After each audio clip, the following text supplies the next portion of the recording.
Hey guys, it's coming for Arrow, Season 6, Episode 7, Thanksgiving. And I was definitely looking forward to this episode. You guys know this has not been my favorite season of Arrow, but I still have been enjoying overall what we've been getting. It's definitely been better than some of the other seasons have been. And I will say, I thought this was a really solid episode. Similar to Supergirl and Flash, this is really the episode where a lot of the momentum starts coming out, and there's a lot of story going on in this episode. But unlike those two episodes, this one felt a little bit more cluttered. And what I mean by that is, like I said, it still was a solid effort, and I still think it was a good episode. But I definitely got the sense that the writers were like, oh shit, the mid-season finale's coming, crossovers next week. We gotta try to cram as much plot as possible into this one episode, and that's essentially what they did end up doing. This was very risky to do a Thanksgiving episode on Thanksgiving, because, a lot of people aren't watching it, but they pretty much had to because Arrow is on Monday next week, so they were kind of obligated where they had to do an episode, unfortunately, on Thursday. But we're just getting into it because I do want to talk about what went down this episode. A lot really did happen here. We start off at the Star City Police Thanksgiving drive, and William and Oliver are handing out food. Oliver notices Felicity talking to a reporter, and Oliver goes to bail her out. And the reporter, Sam, is asking Felicity if Oliver proposed the referendum to cover the fact that he's Green Arrow. So they go back to William, and Quentin and Dinah join them and call everyone over. Oliver thanks everyone for coming and for donating food, and he unveils the new SCPD facility, and we see there's Watson and her FBI agents arrive, and Watson, I've said it before, I am not a fan of this character. I love the actress, I love Sydelle Noel, I think she's a great actress here, but I honestly think the show is wasting her, and it really does show in this episode. She's such a one-note, bitchy character, and I honestly can't stand her. I really can't. I get why she's here, it's just the way the show is portraying her. She's so one-note and so flat that it seems like she's really only there just to serve as the bitchy, sort of police officer, and that's really it. The bitchy detective. But she places Oliver under arrest for his activities as Arrow, and as they lead Oliver off, he tells William that it'll be fine. So Renee is then coordinating the police reception when Watson comes in. She insists she has a valid arrest warrant, and Dinah has no choice as the ranking lieutenant but to book him. So Watson then talks to Oliver privately in an interrogation room. He promises he's going to sue her for malicious prosecution when Oliver returned at the same time that Hood first appeared, and Oliver demands to see William and refuses to give Watson anything until she brings his son in. So, he's doing what he can to cover up his own ass, but he also doesn't want to get William involved. So she soon brings William in. Oliver tells him that he's not Arrow anymore. He insists he's kept his promise to William and will get out as soon as he can. So he asks William to be as strong as he knows he can be, and William does agree. And again, the actor that plays William isn't the best, but I do like this narrative where he is trying to maintain that promise he gave to William where, I'm not going to be like the Arrow. And again, it's because of what he saw with Slade. He's enforcing that even more now, where he doesn't want William to turn out like, how Slade's son did. He doesn't want it to turn out that way for William. So at the bunker, Curtis injects a prototype of the implant into Diggle to stop his tremors, and we get a lot more into Diggle's state in this episode, which I did like seeing. It's been a bit of an afterthought, and I'm glad that we dive deeper into it in this episode. Renee and Dinah arrive. They tell him that Watson arrested Oliver, and Dinah figures that Watson won't come after them, and Diggle warns that they have to protect the city more than ever now that the criminals think that Green Arrow is in jail.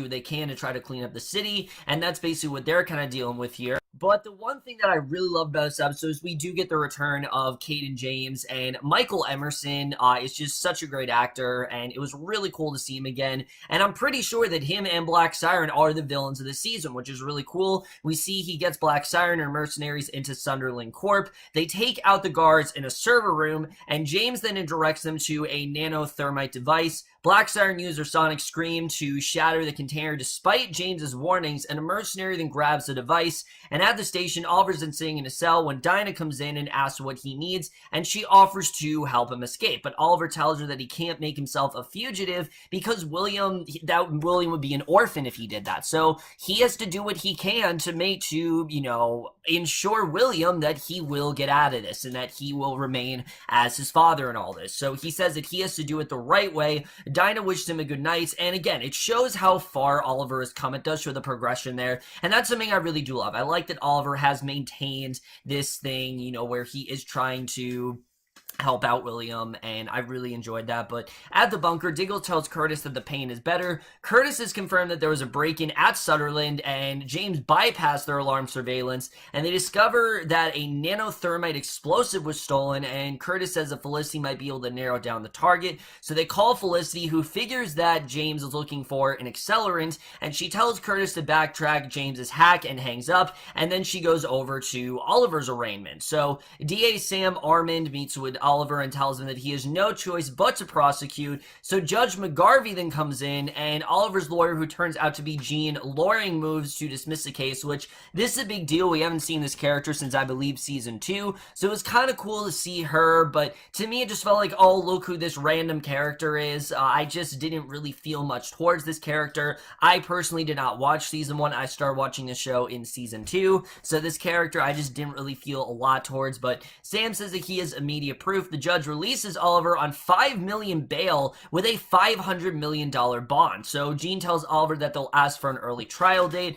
and Felicity says that she has $5 million from her company startup to post bail. So Diggle's then exercising, tells Curtis that the tremor is almost gone, and Curtis's hacker tracker then goes off, and he tells them that James has infiltrated Amertech, which has accelerants, and Diggle has the team suit up. So Oliver and the others then figure that they have to find out what evidence Sam and the FBI have. So Felicity's already hacked the FBI database and discovered that they're keeping the proof offline. Renee points out that Oliver's approval ratings have gone up since he was arrested. So Felicity gets a text from Curtis about the Amertech break-in, and Quentin realizes that Black Siren is in fact involved. So he says he'll distract himself, clearing Oliver's name while they handle Black Siren. And I'm not gonna lie, I really do love Paul Blackthorne, but they really have not done much with Quentin this season. I think it has been a bit of a letdown, especially the fact that Black Siren is in fact loyal. They could have done more between these two, and they really have yet to do that this season. Except for the season premiere,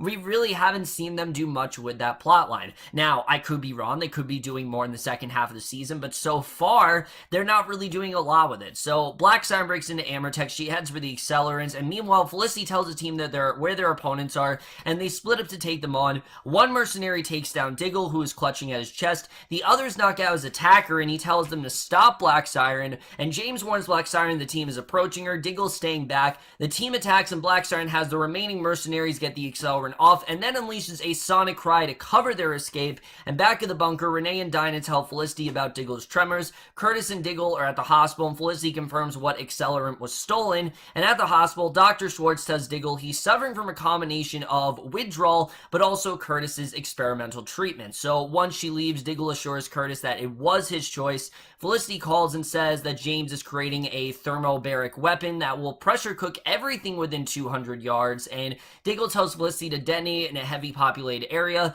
Felicity tells Diggle that he should tell Oliver about his condition. He doesn't want to add more to Oliver's burden now. So, he wants to keep that promise again that he will take over as the Arrow, even if it's not possible, and I did really like where we went with Diggle here. So Felicity tries to work out where James would be targeted, and Curtis then comes in, and Felicity demands to know what Curtis' treatment was, and he says that he injected Diggle with their prototype, and points out he injected Diggle without consulting her, the same way that she picked the name of the company without consulting him. And to me, this arc right here, it just didn't really feel earned. It kind of came out of nowhere. I mean, sure, we've, alluded to the fact that Felicity and Curtis are going to work together before. They've definitely set that up. but we haven't really seen much else. It's just been them talking about working together and how Felicity now picked the name of the company. I didn't really feel much with this arc. Felicity insists that the two aren't comparable. They go to work together, and I definitely agree with that. I mean, those are two completely different things. Her picking the name of the company is not nearly as, life-threatening as injecting Diggle without consulting her. I mean, those are two completely different things. So they go to work trying to work out traffic patterns, and as they work, Curtis says that Felicity is taking the initiative on their startup without consulting him, and Oliver then visits Diggle, having found out about what he's going through. He says he wouldn't have let Diggle compromise the team if he had known, and he's disappointed in Diggle. The fact that Diggle didn't consult him, and you can understand why Oliver's upset about this, because these two have had such a great relationship, and they're best friends, and you would think by now Diggle would be okay with confronting Oliver, but Diggle says that he apologized to the team. His obligation begins and ends with them, and he doesn't owe Oliver anything, so he blamed himself for putting Oliver's needs and family above his own, and Oliver says the biggest mistake was trusting Diggle to be Arrow. Next, Oliver visits with the comatose Thea and says that he misses chatting with her. He begs her to wake up because he needs her, and at the bunker, Felicity determines that the likely target is the stadium.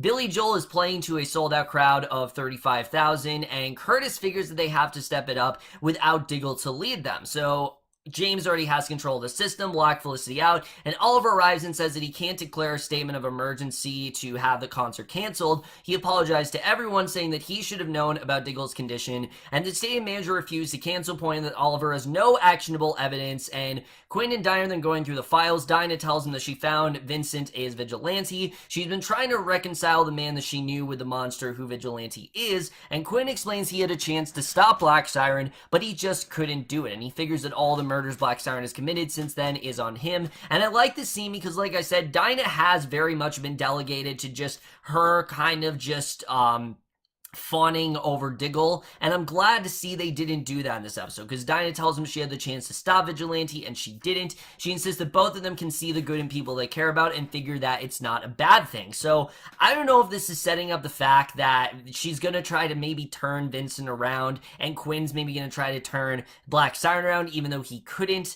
I'm interested in seeing really where this is going to go, though. We'll just have to see the way that really does turn out. But Oliver visits Diggle, apologized for not giving proper consideration to Diggle's family, and Diggle asks how William's doing. Oliver assures him that he's fine, and that William is thankful that Diggle is Arrow so that Oliver doesn't have to be, and his friend says that his test results came back, and the nerve damage in his arm spread to his back, and now he has permanent damage, and he could end up being permanently paralyzed if he goes back into the field. So Diggle says that when the Dominaires put him into their perfect Star City, he saw that his ideal was being Arrow. So Oliver explains about James's plans. Diggle wonders what he's going to do, and they prepare to head out. They argue about who will lead them. Oliver comes in, says he has a suggestion or two for who should lead them, and after the concert begins, the team arrives on the site with Oliver as Arrow. Overwatch is checking for targets of opportunity and checking to make sure that there are no cops who might spot Green Arrow, so she locks in on the bomb. Wild Dog goes to the fire alarm. There are cops nearby. Wild Dog sets the alarms off with a throwing knife. The police refuse to let people leave,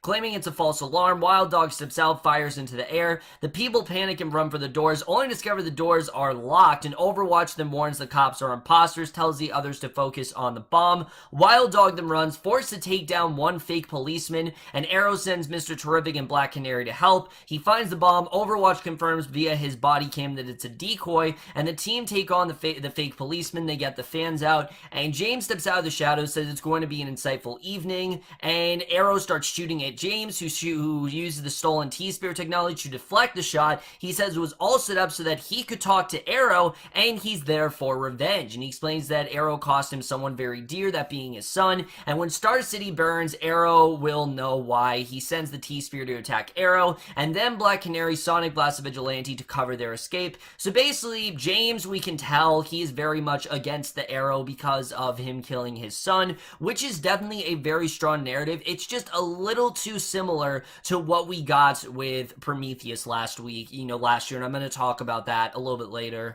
But later back at the bunker, Felicity confirms that 2 years after James was arrested, his son Owen Post disappeared 2 months ago. And video of the team attacking the fake cops goes viral. They realize that James set the whole thing up to sway the referendum vote. And Renee says the polling shows the referendum will pass, and he, Oliver, and Dinah take off to give a statement. So Felicity points out to Curtis the two of them work together to find the bomb location and apologize for going ahead without, and tells him about posting the bail with their startup funds. So Oliver tells reporters the vigilantes have made the city a better place. However, he will carry the will of the people and says that he will be exonerated at his trial. And as he leaves with Renee and Quentin, we see Wallace confronts Oliver, says the time of vigilantes is coming to an end. She says that someone who hides in his shadows is a coward, and tells them what he does with William is up to him. It's not up to her, which that I very much do agree with. I mean, the state of William, it has nothing to do with what she's doing, but still, Wallace is just coming across as just very bitchy and just not a likable, fair character at all. If anything, I really am disliking this character more and more that we see her. But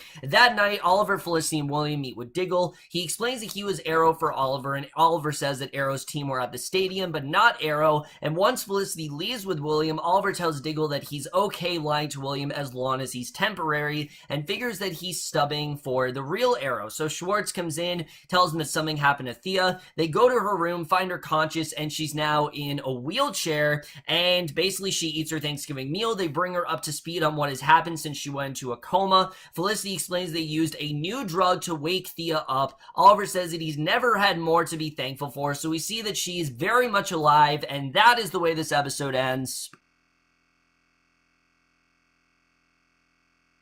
So let me just say right off the bat, I am a little disappointed with what the show did with Thea. I think, sure, Willa Holland's very talented, and, she was very much in and out of last season, but I really thought the show was going to kill her. I thought for sure this would be Thea's last season, and it may very well still be, but, again, because the fact that she was so sporadic throughout last season, I thought they were setting it up where this would be her final season. But no, it seems like Thea's completely unharmed, and I just don't know if I really like it. I don't know. I mean, I wasn't really missing Thea necessarily. I love Willa Holland. I think she's a fantastic actress. I think her and Stephen Amell have great chemistry. But honestly, I think they've done everything they can do with this character. I don't really see what else they could really do with her. And especially judging last season, you don't really need her anymore. I mean, she was there sporadically, but she was really only there when she needed to be. So why do we really need this character? I mean, I think it would have been the perfect thing to just kill her off, and sure, things would be all depressing and things like that, but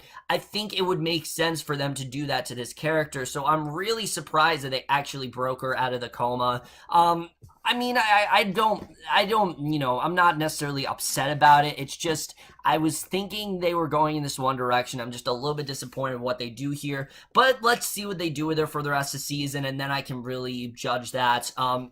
As far as things go with Diggle, I really did like how much things came to a head there. The fact that Oliver realized that Diggle had these tremors and he didn't come forward, and now Oliver's realizing how important it is for him to be the Arrow and how Diggle just can't be the Arrow right now. And I think they are saying up that Diggle is going to be the Green Arrow eventually, but he just can't do it right now because of the state he's in. And even though Oliver made this promise to William, he unfortunately has to be the Arrow. He's obligated to do it right now, and he really has no choice, and I thought they definitely showed that very well. Wallace, on the other hand, I really am not liking. I think she's just very annoying, and I really am not enjoying her character all that much.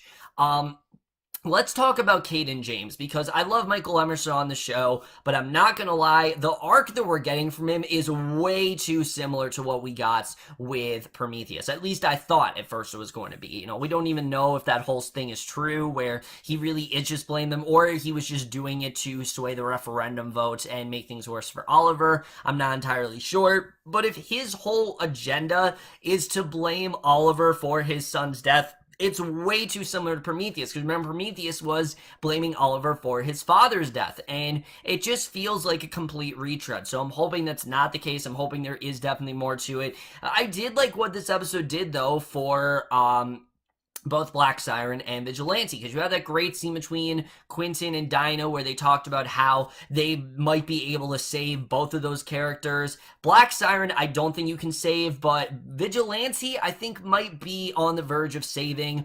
Again, I don't really care that much about his character, but it gives more for Dinah to do, and it makes her not just be there to just make Google eyes a diggle, and I'm glad to see that they're not just going to do that. I think it's been really annoying this season that they've just given her that role, so I'm glad to see they're doing more with her, and I'm looking forward to seeing really where that's going to go. The whole thing going on with Felicity and Curtis, like I said, just didn't really feel all that earned to me. To me, it seemed like it was only there just so it could be like, oh, every plot is coming to a head, everything's really starting to come together, but that has never really been much of an arc this season. It's just really been something they've talked about, that, oh, they're gonna make this company. The whole thing with Felicity, you know, headlining it and picking the name just isn't really that big of a deal. I don't really know why Curtis was so upset with her about it. It was just a very minute thing, and Diggle's tremors is a far more serious than what Curtis was worried about. So, I mean, it didn't really correlate in any certain way. Other than that, guys, like I said, I did think this was a very solid episode. Not the best episode in the world, but I did think there was a lot of good stuff going on in this episode. And I am going to give Arrow Season 6, Episode 7, Thanksgiving, a B.